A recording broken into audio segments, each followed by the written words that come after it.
more news, but no top wick puts you in a situation where there's a lower probability of us dropping up, right? Lower probability. I'm not saying it's not going to drop up. I'm just saying lower probability, because if you were to have a top wick, then what you likely would have seen, what you likely would see on this forward candle is continuation to the upside like this, right after a bottom wick is formed.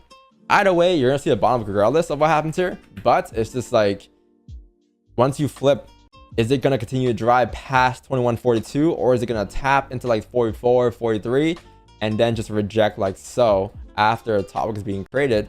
And then next thing you know, we're back into the range like this, and we're just hovering here for the rest of the day, right? So there's things that we can use to our confluence as confluences to confirm where price is going. I'll say for the buys, I would need to see some type of bottom wick form, obviously, right? Especially with no top wick, I want to see a bottom wick, and I would want to see a bottom wick tapping into like 2134 minimum. I mean, below there is better, actually. I lied. No, 2131. Yeah, 2131 is dead. That's like the 4-hour support right around here. I do want to see a bottom wick tap in that area, right? So it's not just the bottom wick that we're looking for here. When you're creating a bottom wick on the 4-hour time frame, you're also creating structure on the 5-15 time frame as well. So you might not realize it. You might just be seeing one big bearish candle on the 4-hour candle if it were to come down for a bottom wick, right? But the reason why we want to see a bottom wick is because on a smaller time frame, right, this bottom wick is structure being created. So what you might see is you might see price move down like this, right? And as it moves down, this level right here could be formed as, I would say, your support, right? So you might see some type of support being developed here afterwards, right? So as that support is being developed, what you might see are some bullish candles being formed. So based off of how those bullish candles are being formed, let's say this candle starts to form something like this, where you form support, you grab, break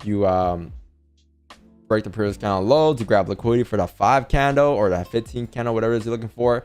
You can then take the buy stop above the flip up towards the top of the range. And then as you're seeing this happening on like the 15-minute time frame, the 30-minute time frame, or the 5 time frame, even on the 4-hour candle, all you're really seeing is a bottom wick being created, right? So that's why I would want to see a bottom wick, because it's going to give us more range. It's going to give us more room to play for, or to play with, sorry.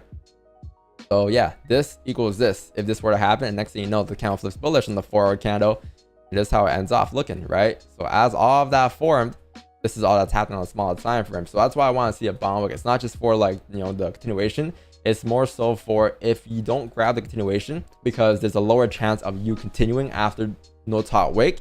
At least you understand that no matter what happens, you're gonna see the retest of the highs. So therefore, this play right here, right, the onion play, I'll say, is a lot more, I'll say, doable than taking the buys on the break of the highs, because at least you understand that you have whatever, this clean traffic to push up towards the top of the range here until the flip. And by the time you flip, you're risk free.